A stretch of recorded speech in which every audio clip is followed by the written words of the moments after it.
আজকের এই ভিডিওটি আপনি একবার শুরু করলে আর চোখ সরাতে পারবেন না। পাকিস্তানের এক প্রত্যন্ত পর্বত অঞ্চলে একটি নারী কারাগারে হঠাৎ শুরু হয় এমন এক ভয়ঙ্কর ঘটনা যার কোনো বৈজ্ঞানিক ব্যাখ্যা নেই। এক বন্দিনীর পেট বড় হতে থাকে, অথচ সে কখনো গর্ভবতী হয়নি। সিসিটিভি ক্যামেরায় দেখা যায় তার পেটের ভেতর থেকে কিছু একটা যেন বাইরে বেরিয়ে আসার চেষ্টা করছে। এরপর সে হঠাৎ করেই উধাও হয়ে যায়। কিন্তু ঘটনা এখানেই শেষ নয়, কারণ সে হয়তো কোথাও পালায়নি, হয়তো সে এখন আপনার কাছেই কোথাও দাঁড়িয়ে আছে। ভিডিওটি শেষ পর্যন্ত দেখুন, কারণ এটা শুধু গল্প নয়, এটা হতে পারে আপনার ভবিষ্যতের এক ঝলক। শুধুমাত্র তাই নয়, আমাদের আজকের এই ভিডিওটি আপনার আত্মাকে জাগিয়ে তুলবে। তাই অনুরোধ, ভিডিওটি শেষ পর্যন্ত দেখুন। সেই সাথে আমাদের এই চমৎকার ভিডিওটিতে একটি লাইক দিয়ে চ্যানেলটিকে সাবস্ক্রাইব করে রাখুন। তো চলুন শুরু করা যাক। পাকিস্তানের খাইবার পাখতুনখোয়া অঞ্চলের উত্তরে পাহাড় ঘেরা এক নির্জন এলাকা ছিল। একটি মহিলা কারাগার, নাম রাওয়াল পেনিটেনশিয়ারি। পাইন গাছ আর কুয়াশার মোড় এই জায়গাটি ছিল অনেকটা ভুলে যাওয়া এক বিচারিক কবর, নীরব, ঠান্ডা আর ভয়ানকভাবে এক ঘরে। স্থানীয় মানুষ এটিকে ডাকত কালা ঘর নামে। সেই কারাগারের বন্দীদের একজন ছিল আয়েশা পারভিন। বয়স তার 33। তাকে 6 মাস আগে লাহোর থেকে স্থানান্তর করা হয়েছিল, কিন্তু কেন সেটা কেউ জানতো না। আয়েশা ছিল একেবারে আলাদা ধরনের বন্দী। সে কারোর সঙ্গে কথা বলতো না, না বন্দীদের সঙ্গে, না কর্মীদের সঙ্গে। কোনো দর্শনার্থী আসতো না, প্রহরীরাও তাকে চিনে উঠতে পারতো না। মনে হতো সে যেন আছে আবার নেই। এই রহস্যময় নীরবতা একদিন ভেঙে যায় এক বর্ষণময় অক্টোবরের সকালে। সেদিন ডিউটিতে ছিলেন সিনিয়র নার্স রাবেয়া খান। নিয়মমাফিক স্বাস্থ্য পরীক্ষা করতে গিয়ে তিনি যখন আয়েশার কক্ষে ঢুকেন, তখন থমকে যান তিনি। আয়েশা খাটের ধারে বসে 2 হাত তার ফুলে ওঠা পেটের উপর দিয়ে ধরে রেখেছিল। রাবেয়ার মুখ ফ্যাকাশে হয়ে যায়। এটা কিভাবে সম্ভব? আয়েশা, সাবধানে ডাকলেন তিনি। তুমি কি গর্ভবতী? কোনো উত্তর নেই, কোনো চোখের পলকও পড়ল না, শুধু নিঃশব্দে দেয়ালের দিকে তাকিয়ে থাকা। রাবেয়া নার্সের অভিজ্ঞ হাতে তার পালস নিলেন, পেটে হাত রাখলেন। গোলাকৃতি ও টানটান একটা ভাব, একেবারে গর্ভাবস্থার মতো। কিন্তু এটা তো অসম্ভব। আয়েশা গত 6 মাস ধরে একা এক ঘরে ছিল। কোনো পুরুষের কোনো স্পর্শ পর্যন্ত তার কাছে আসেনি। রাবেয়া ছুটে যান সুপারভাইজার ইলতেফাত সাহেবের কাছে। 1 ঘন্টার মধ্যে খবর পৌঁছে যায় কারাগারের প্রধান মেডিকেল অফিসার ডক্টর হুমায়ুন ফারুকের কাছে। এটা হতে পারে না। সামনের নজরদারি ফুটেজ চেক করে বললেন অফিসার বিল্লাল কায়সার, কোনো শারীরিক যোগাযোগই তো হয়নি, তবু পেট বড় হচ্ছে। ডক্টর হুমায়ুন নির্দেশ দেন সম্পূর্ণ পরীক্ষা করতে, রক্ত, ইউরিন এবং আল্ট্রাসাউন্ড। পরদিন বিশেষভাবে প্রস্তুত মেডিকেল রুমে আয়েশাকে নিয়ে যাওয়া হয়। 5 জন উপস্থিত ছিলেন, doctor Humayun, nurse Rabeya, officer Billal ও 2 স্টাফ। আয়েশা বিছানায় শুয়ে পড়ে, চুপচাপ এবং নীরব। যেই মুহূর্তে আল্ট্রাসাউন্ড শুরু হয়, ঘরটা হঠাৎ ঠান্ডা হয়ে যায়।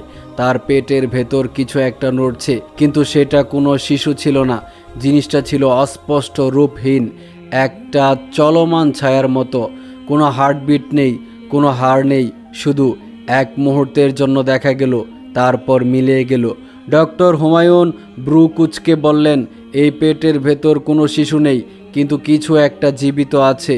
আয়েশার চোখ এবার প্রথমবার নড়ল। সে নার্স রাবেয়ার দিকে তাকিয়ে ফিসফিস করে বলল, ওর দিকে তাকিও না, ও দেখতে চায় না। সেই মুহূর্তে সবাই থমকে যায়। সেই রাতেই সিসিটিভির অপারেটর জাভেদ মাসুদ আয়েশার সেলের ফুটেজ পর্যালোচনা করছিলেন। রাত তখন 2টা 3। দেখা যায় সেলের আলো ঝিকমিক করছে। আয়েশা বিছানায় উঠে বসে আছে, তার পেট আবার নড়ছে। এইবার আরও বেশি জোরে জোরে নড়ছিল। মনে হচ্ছিল পেটের ভেতরে কেউ বেরিয়ে আসার চেষ্টা করছে। এক ফ্রেমে দেখা যায় একটা পাতলা হাড়সার হাত চামড়ার নিচ থেকে চাপ দিচ্ছে, তারপর অদৃশ্য। জাবেদের গা শিউরে ওঠে।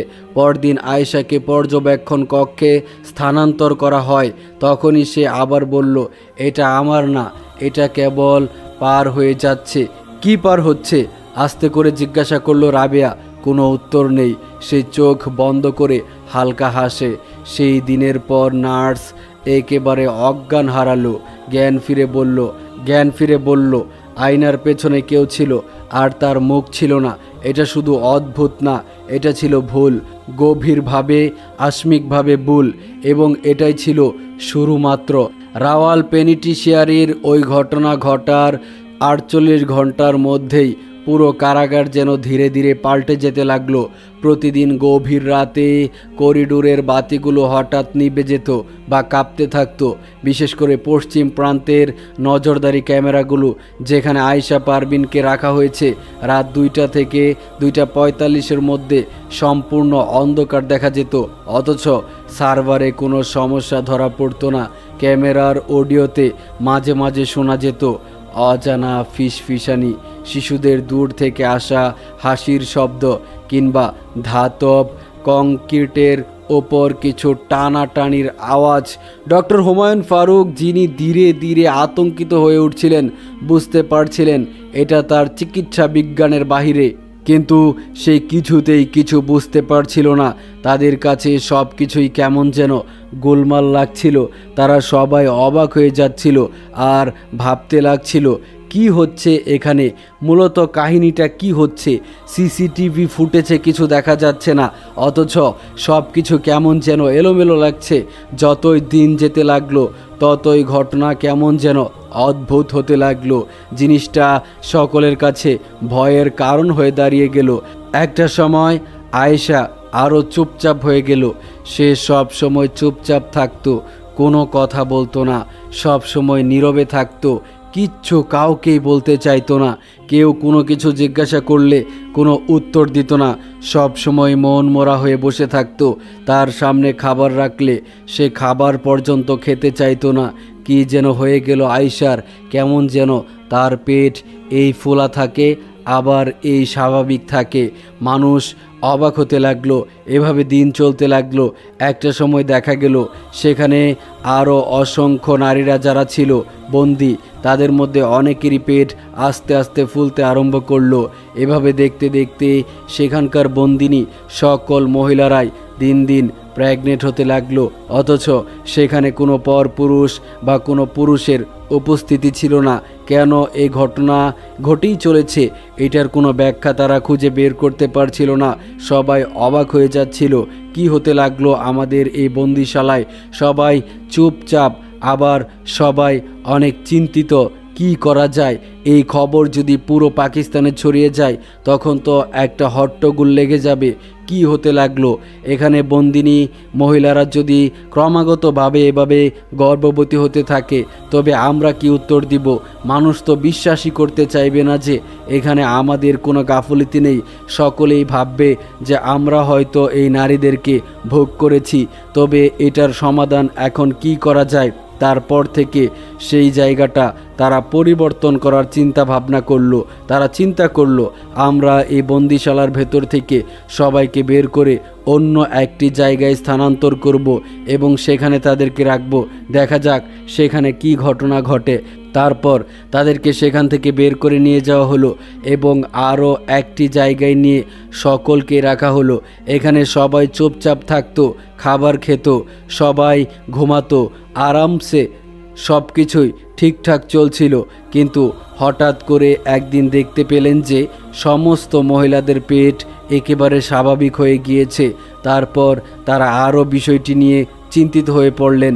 সকলেই যেখানে গর্ভবতী ছিল, সকলের পেট ফুলে গিয়েছিল, সেখানে সমস্ত মহিলাগুলোই আবার স্বাভাবিকভাবে ফিরে এলো। কাহিনীটা কি? তখন তারা গবেষণা চালাতে শুরু করলো। গবেষণা করতে করতে তারা কিচ্ছু পেল না। একটা সময় গবেষণা আরও গভীরভাবে চালানো হলো। তাদের খাবার, তাদের পানি, যা কিছু সেখানে ব্যবহার হয়েছিল সমস্ত কিছুর উপর গবেষণা চালানো হলো। দেখা গেল তাদের যে বাবুর্চি ছিল সেই বাবুর্চি এমনভাবে রান্না করতো যে রান্না করা খাবারগুলো একেবারে অনুপযুক্ত ছিল।